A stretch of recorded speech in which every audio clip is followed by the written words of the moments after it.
Gennady, definitely not the result you wanted. Was Devon stronger this time? შეიძლება შედეგი არ იყო, როგორც მოელოდე. შენი აზრით უფრო ძლიერი იყო ამჯერ?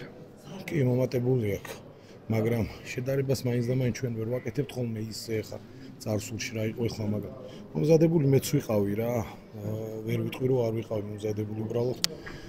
იყო ის ვარიანტიც, შეგრძნებები ამ ღრმა ბიცევში თუ დავიჭერდი ესე კარგად არ მეგონა და ამოვიცანი უკვე ჩემი თავი. Вообще სტომათ არ ვთვლი რომ პირველი მაირტოთან გადავწე ოპერაციის მე ლარათან მე ძლიერებთან ვიასპარეზებ ისევ მაგრამ მოუმატებ მინიმუმ გავაორმაგებ რა არ გავჩერდები ისევ აქ თუ მოხდება ჩვენი დაპირისპირება დევონის და ჩემი მე მაგრა გამიხარდება. You know, it's very hard to assess, but I think he did get stronger. As for me, I prepared as hard as I could, and I was in a good shape. I can't say I was in a bad shape.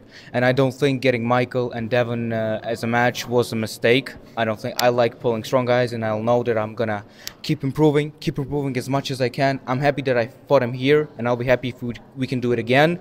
And I'll just keep progressing, and I'll be at least twice as strong. Man, I can't wait for your next match. Always entertainment, always great fighter, always fire on the stage. ყოველთვის მიყვარს შენი მატჩების ნახვა და ძალიან ველოდები, იმიტომ რომ ყოველთვის გამოდიხარ სცენაზე და ცეცხლია. ყოველთვის ძალიან მაგარია შენი ნახვა.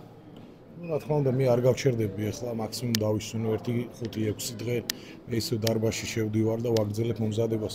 Ზუსტად ვიცი ჩემი კუთხე სად არის, სად უნდა ვიბრძოლო, რა პოზიციაში ვიბრძოლო. მე შევიგრძენი რომ ბევრი რამე შემიძლია.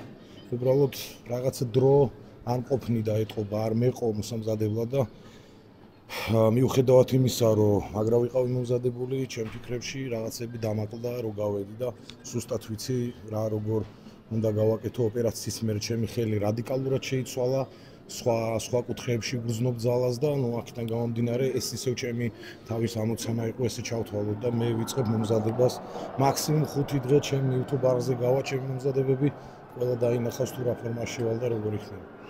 You know, I will never stop arm wrestling. I'll take a 5 or 6 day rest and I'll go back to the gym. I train really hard and I keep exploring myself after the injury because my hand changed dramatically. I pull very differently now. I know my angles. I keep on improving and I'll keep on training and getting better. And I'll know I'll never stop. Thank you, Gennady.